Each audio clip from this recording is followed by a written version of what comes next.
Hello everyone, today I'm going to show you in the DeWalt table saw how to remove this guard that is above our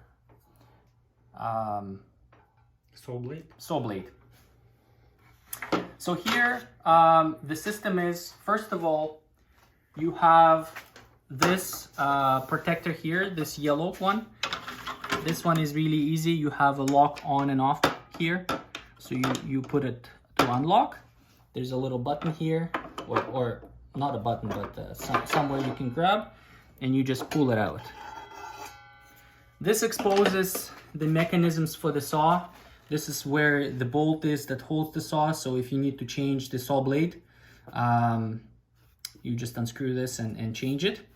And here the guard is being held by this mechanism. Now there is no bolts, so you can't really unscrew anything. And to take this off, we have a lever on this side here, which we simply pull out like this. Okay, so you just simply pull. Once you pull, what you'll notice is over here, this mechanism will open up.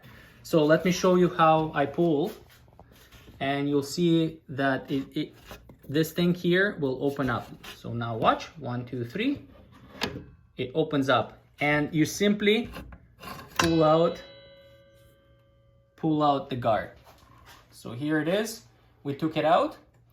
Now here you push it back in, right?